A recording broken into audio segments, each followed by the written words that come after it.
Here are all the movies I watched in June and July. Friendship stars Tim Robinson and was one of the most bizarre movie-going experiences I've ever had. I've never seen I Think You Should Leave, but after this, I kinda want to. I wasn't sure what to make of the humor, but I was laughing at it, so that has to count for something.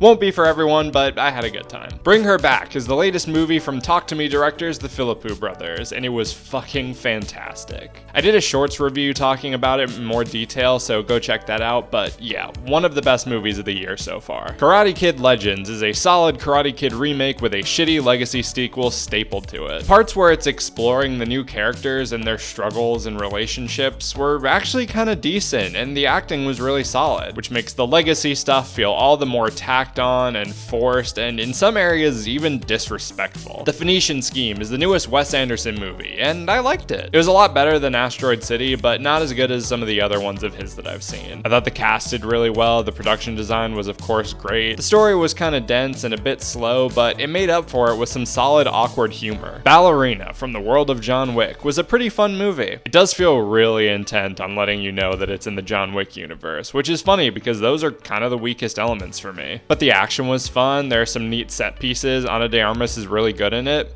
It was a good time. Life of Chuck is the newest film from Mike Flanagan, and it made me cry. It's got a very intense and dour hook that brings you in, but progressively calms you down before immediately punching you in the gut again. It's wonderfully acted, really well shot, and so emotionally resonant. Would recommend. I Don't Understand You is a comedy where Nick Kroll and Andrew Rannells are a gay couple trying to make a case for adopting a child, but while on vacation in Italy, accidentally kill a family of people. I could see people calling this kind of juvenile and unfunny and even mean-spirited, but I guess it hit me in all the right spots because I had fun with it. ELIO is the newest film from Pixar, and it was cute. I didn't think it was anything top tier, but it was pretty, it was well acted, it had solid humor, it had a nice message, and above all else, it was an original story.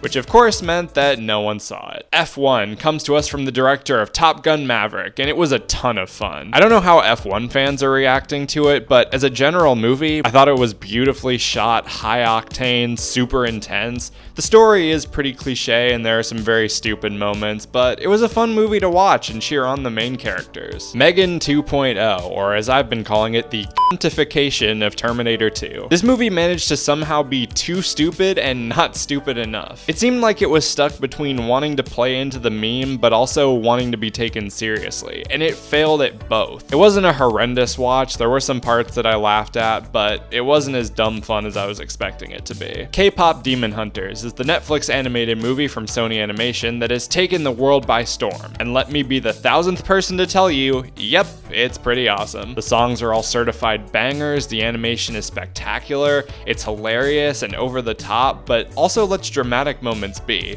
If you haven't checked it out already, do yourself a favor and watch it. I Know What You Did Last Summer is the reboot, remake, sequel to the horror series from 1997. I'm not sure how shit this movie is if you've seen the other ones, but don't worry, this movie is shit even if you haven't seen the other ones. God bless the actors for trying, but the script is garbage, most of the movie is boring, and the ending is mind-bogglingly stupid, even by camp horror movie standards. A while ago, we got a teaser for the new Cat in the Hat movie coming in 2026, so I made my friend watch the 2003 Mike Myers version. Embarrassingly, I watched this a lot when I was a kid, and rewatching it with him was a lot of fun in a so bad it's good way. But the movie is also just a cynical fever dream that I can see how it would piss a lot of people off. Smurfs 2025 is the latest attempt to make this property work on the big screen, and after 4 attempts, they really just need to give up. While the second one is still the worst, this one is just so desperate and so confused at what it wants to be that, honest to God, I fell asleep at points. There were a couple of chuckle-worthy moments, but the movie overall feels like a series of Rihanna music videos with a Smurfs movie loosely connected to it. The one genuinely good part about the Smurfs movie was the out-of-nowhere SpongeBob short they played before it, Order Up. Apparently this was made around 2012, but was shelved until this year. It's very straightforward and simple. SpongeBob keeps ringing the order bell, Squidward gets progressively more angry until he goes nuts and destroys the bell, SpongeBob is sad until he finds out his nose rings,